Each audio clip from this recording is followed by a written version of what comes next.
আসসালামু আলাইকুম। আসসালামু আলাইকুম চেয়ারম্যান সাহেব। ওয়ালাইকুম আসসালাম। আমি হজে যেতেছি, আমার সবকিছু রেডি হয়ে গেছে, সবাই আমার জন্য দোয়া করেন। আচ্ছা চেয়ারম্যান সাহেব, ফ্লাইট কয় তারিখে ফেলাইছি? এই রমজানের প্রথম শুক্রবারে যাইতাছি। আপনারা সবাই আমার জন্য দোয়া করবেন, আমি যেন ভালোই হজটা শেষ করে আসতে পারি। আপনার জন্য সবসময় আমরা দোয়া করতেছি, আপনি ভালোভাবে দেশে ফিরে আসেন।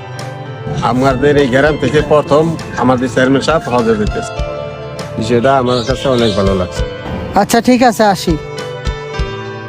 দোয়া করেন চাচা আমার জন্য, দোয়া করেন আমার জন্য, আমি জানি ভালো হজটা শেষ করে আসতে পারি।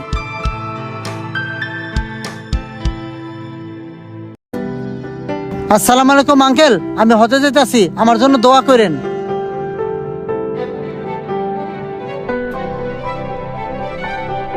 চেয়ারম্যান সাহেব, আপনি যে হজে যাইতেছেন, এলাকার লোকজন তো অনেক খুশি। আর এই খুশি দেখা চেয়ারম্যান সাহেব আমি নিজেও অনেক খুশি হয়েছি। এই যে জায়গা জমি ক্ষেত খামার যা আছে সবকিছু দেখে রাখিস, সবাই বেতন ঠিকভাবে দিবি, কেউ জানি কোনো একটা কথা বলতে না পারে, তা না হলে আমার হজ কিন্তু কবুল হবে না, ঠিক আছে? আরে বন্ধু সজীব, তোরা কে কোথায় আছিস? আয় আমবাগানে, আজকে তোদের সবার সাথে আড্ডা দিব। আরে ওইটা কেডা? চেয়ারম্যানের ভাই সাগর না? যাই তো দেখি ওর কাছে, ওর এই অবস্থা কেন? এই সাগর, এদিকে আয়।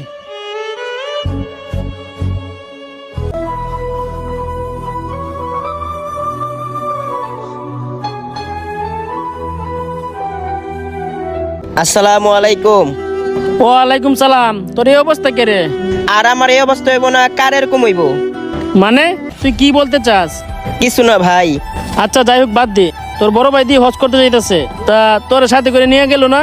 আমার বড় ভাই টাকা পয়সা আছে, সে হজে যাইতাছে, আর আমি এই দোয়াই করি আল্লাহ তাআলা তার হজ কবুল করে। বুঝলাম না সাগর, তুই এই কথা কইতেছস? আর তুই তো একজন চেয়ারম্যানের ভাই, আর তোর এই অবস্থায় কেন? ভাই তাহলে শুনেন, আমার বাবা মারা যাওয়ার পরে যত সম্পত্তি ছিল আমরা দুই ভাই ভাগ করে নিছি। আমার ভাগে যা জমি ছিল এগুলো সব বিক্রি করে আমি একটা দোকান দিছিলাম, আর সেই দোকানে লস খাওয়ার পরে আজকে আমার এই অবস্থা। আর হ্যাঁ, আমার বড় ভাই আমাকে হজে ঠিকই নিয়ে যেতে চাইছিল, কিন্তু আমার ভাবির কারণে আমাকে হজে নিয়ে যেতে পারে নাই। আমার ভাই অনেক ভালো, কিন্তু আমার ভাবিটা একদমই ভালো না। আর এখন যা দেখতাছি আমার ভাবির কথায় আমার ভাই চলে। আর এখন যা বর্তমান সময় আমার নুন আনতে পান্তা ফুরায়, আর একবেলা খাইলে দুই বেলা না খেয়ে থাকতে হয়। আর এখন আমি মানুষের জমিতে দিন মজুরে কাজ করি, আর বড় ভাইয়ের তো টাকা পয়সা আছে, সে টাকা পয়সা তো আর আমার না। আর আমার যা কিছু আসিল সবকিছু তো আমি নষ্ট করে ফেলাইছি। চেয়ারম্যানের ছোট ভাই মানুষের খেতে দিনমজুরের কাজ করে চেয়ারম্যান হজে যায়, এই হজ কি কবুল হবে? বিষয়টা তো আমার দেখতে হয়। আচ্ছা ঠিক আছে, তুই যা, তোর কাজ কর। আচ্ছা ঠিক আছে।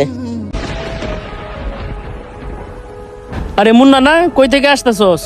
চেয়ারম্যানের বাড়িতে গেছিলাম, তুই তো জানিস চেয়ারম্যান হজে যাইবো, এইটা নিয়ে দৌড়াদৌড়ি করতেছিলাম। ও, চেয়ারম্যান হজে যাইবো, এই খবর তুই ঠিকই রাহস। চেয়ারম্যানের ছোট ভাই যে একবেলা খাইয়া দুই বেলা না খেয়ে থাকে, এই খবর তো একবার রাহস না। কি আর করার আছে, সবই তো দেখতাছি শুনতাছি। চেয়ারম্যানের বউ যেটা কয় চেয়ারম্যান ওইটাই করে, আর উপরে উপরে সবাই ভালো দেখায়। আর সবচেয়ে বড় কথা কি, আমগো চেয়ারম্যান অনেক ভালো মানুষ, তার বউর কারণে কিছুই করতে পারে না। চেয়ারম্যান যে হজে যাইতাছে, তার হজটা কি কবুল হইব? তার আপন ছোট ভাই একবেলা খাইয়া আরেকবেলা না খেয়ে থাকে, তার হজ কখনোই কবুল হবে না। দেখ ভাই, এখানে আমার কিছু করার নাই। আচ্ছা ঠিক আছে বন্ধু, চল আমরা চেয়ারম্যানের সাথে এই বিষয় নিয়ে কথা বলবো। আসসালামু আলাইকুম চেয়ারম্যান সাহেব। ওয়ালাইকুম আসসালাম। কই যাইতাছো? চেয়ারম্যান সাহেব, আমরা তো আপনার কাছে যেতে চাইছিলাম, আপনার সাথে কিছু কথা আছে। কি কথা বলবা বলো? আমার একটু জরুরি কাজের জন্য একটু বাইরে যেতে হবে, আমার হাতে সময় অনেক কম।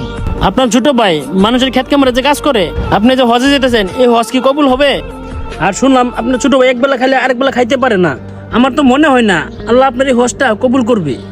শোনো, ওরে জায়গা সহ সম্পত্তি সব ভাগ করেছি, ওর সম্পত্তি আর ঠিক করে রাখতে পারে, তাহলে আমি কি করব বলো? ও খায়া থাকুক আর না খায়া থাকুক, এটা আমার দেখার বিষয় না। আমি হজ করতেছি, এটা সহ্য হইতেছে না। মানুষের কাছে কয়ে বেড়াইতেছে অভাব অনটনে আছে, আসলে এটা ঠিক না। চেয়ারম্যান সাহেব, আপনি একটু ভাবেন, আপনি হজ করতে যাইতেছেন, আপনার ছোট ভাই মানুষের জমিতে দিন মজুরি কাজ করতেছে, এটা দেখতে কি ভালো লাগে? হাজার হইলেও তো আপনার ছোট ভাই, আপনার তো দেখা উচিত তাকে। আর সত্যি কথা বলতে কি, এই হজ আপনার কখনোই কবুল হবে না।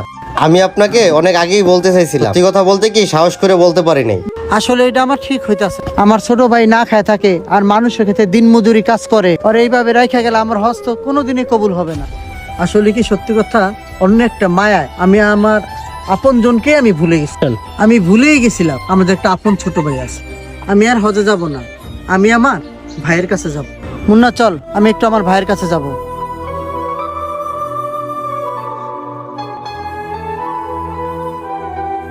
আসসালামু আলাইকুম ভাই, আপনি কোথায় যাইতেছেন? ভাই আমি কোথাও যাই না, তোর কাছেই আসতেছিলাম। ভাই তুই আমার ক্ষমা করে দে, আমি তোর দিকে না তাকাইয়া আমি হজে যেতেছিলাম। আমি বুঝতে পারলাম তোর এইভাবে রাইখা যাইয়া আমার হজ কখনো কবুল হইব না। আজকের পর মানুষের ওখানে তোর কামলা দিয়ে খাইতে হইব না। আমার হজে যাওয়ার 5 লাখ টাকা আছে, এই 5 লাখ টাকাই তুই নিয়ে আবার নতুন করে ব্যবসা শুরু কর। চল আমার সাথে, বাড়িতে টাকা রাখা আছে।